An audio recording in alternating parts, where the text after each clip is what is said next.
কোরবানি সবসময় ভাগে না দিয়ে একা দিতে পারলে উত্তম। গরুতে আপনি ভাগে কোরবানি দিলেন, সেটার চাইতে ছাগলে আপনি একাকি কোরবানি দিতে পারলে বেশি ভালো।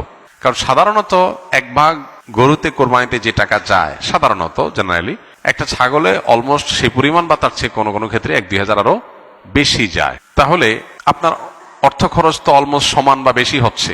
এদিকে একাধিক ব্যক্তি একই পশুতে কোরবানি দিলে সেখানে ঠিকমতো বন্টন হলো কিনা, কারোর মনে কোনো দুঃখ থাকলো কিনা, কোনো কম বেশ হলো কিনা, নানাবিধ বিষয় থাকে। আপনি একাকি কোরবানি দিলে, ভাগে কোরবানি না দিলে এই সমস্ত ঝামেলার ঊর্ধ্বে আপনি উঠে গেলেন। তবে এটা ঠিক যে একাধিক ব্যক্তি যদি একটা পশুতে কোরবানি দেয় এবং কারোর নিয়তের ভিতরে ভেজাল থাকে, এর জন্য সবার নিয়ত নষ্ট হয়ে যাবে, কারোর কোরবানি হবে না, ব্যাপারটা সেরকম না। কারণ একজনের পাপের বোঝা আরেকজনের উপরে আসবে না। তারপরও সতর্কতামূলক উপায় হলো নিজের হালাল টাকা দিয়ে নিজের মতো করে কোরবানি দিতে পারা। শরীকে কোরবানি দিলে সেটা সম্পূর্ণ জায়েজ। একটা গরু, একটা ওট, এই দুই ধরনের পশুতে আপনার সর্বোচ্চ 7টি ভাগ হতে পারে। আর এর বাইরে কোনো ভগ্নাংশ চলবে না, অর্থাৎ এক ভাগ দুজন মিলে নেওয়া চলবে না।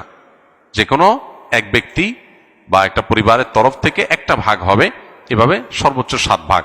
সেক্ষেত্রে যত ভাগ কম হবে সব তত বেশি হবে। কারণ হলো একটা গরুর দাম যদি 70,000 টাকা হয়, 7 ভাগ হলে 10,000 করে পড়বে। আর যদি সেই গরুটাকেই আপনি 2 ভাগে করেন তাহলে 35,000 করে পড়বে, তাহলে টাকা বেশি খরচ হবে। ইন্না আইজামাল জাযাই মা আইজামিল বালা। যার যত বেশি কোনো ভালো কাজ করতে গিয়ে যত বেশি কষ্ট হবে, শ্রম হবে, মেধা খরচ হবে, অর্থ ব্যয় হবে, সবের পরিমাণ তত বেশি হবে। সো ভাগের পরিমাণ যত কম হবে সবের পরিমাণ তত বেশি হবে। পাশাপাশি গোশত বন্টনের পদ্ধতি হলো যে কয় ভাগ হবে সেই কয় ভাগে কোরবানির গোশত বন্টন করতে হবে সমান হারে। এবং এক্ষেত্রে ভাগে কোরবানি দিতে গিয়ে, গোশত বন্টন করতে গিয়ে যদি কেউ তসরুফ করেন তো সেটা হারাম হবে, গুনাহের কারণ হবে এবং নাজায়েজ কাজ হবে। কয়েক ভাগে কোরবানি দেওয়ার পর যদি ওজন না করে অনুমান করে কোরবানি গোশত ভাগ করা হয় তাহলে কোরবানি হালাল হবে কিনা।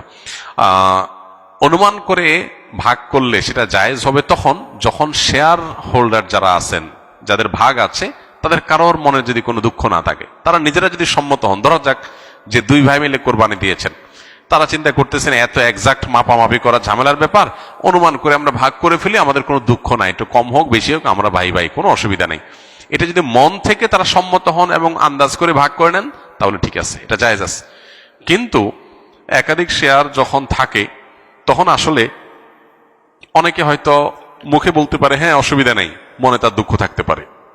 এই জন্য সেফ এবং নিরাপদ হলো যথাযথভাবে সেটা পাল্লায় ওজন করে হোক আর কোনো গামলায় মেপে হোক সমান সমান করে দেওয়া, এটা হলো সবচাইতে সেফ। যদি শেয়ার যারা আছেন তাদের কারোরই দুঃখ নাই এটা নিশ্চিত, তাহলে সেক্ষেত্রে আন্দাজ করে করলে অসুবিধা নেই।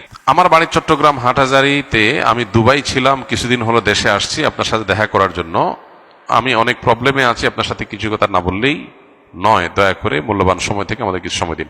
দেখুন, আমরা জুমার দিন এখানে তো সময় দিতে পারি না। যে ভাই প্রশ্ন এটা লিখেছেন তাকে বলবো আসন্না ফাউন্ডেশনে অফিস টাইমে যাবেন, শুক্রবার ছাড়া সপ্তাহের যে কোনো দিন সকাল 9টা থেকে বিকাল 5টা পর্যন্ত অফিস টাইমে যাবেন। বিশেষ করে শনিবার আর অন্য যে কোনো দিন হতে পারে। সেখানে ওলামা একরাম আছেন, আমাদের প্রশিক্ষিত, আমাদের হাতে গড়া আলেমরা আছেন, তারা আপনাকে সময় দিবেন। তারা অ্যাসেসমেন্ট করে প্রয়োজন মনে করলে আমার কাছেও নিয়ে আসবেন বা পাঠাবেন। আপনার সমাধান দেওয়ার জন্য অফিস টাইমে আমরা অপেক্ষমান থাকি, বিধায় সেখানে আপনি চলে আসবেন। আমরা অনেক সময় মনে করি যে আমার সমাধান অমুক থেকেই নিতে হবে, এটা আমাদের একটা মানসিক ব্যাপার। আসলে ব্যাপারটা সেরকম না, আপনার সমাধান দরকার, ব্যক্তি দরকার না। অতএব আপনি অফিস টাইমে আসলে ইনশাল্লাহ আপনাকে সময় দিয়ে আপনার সমাধানের জন্য সর্বোচ্চ চেষ্টা আসন্ন ফাউন্ডেশন থেকে আমরা করব ইনশাআল্লাহ।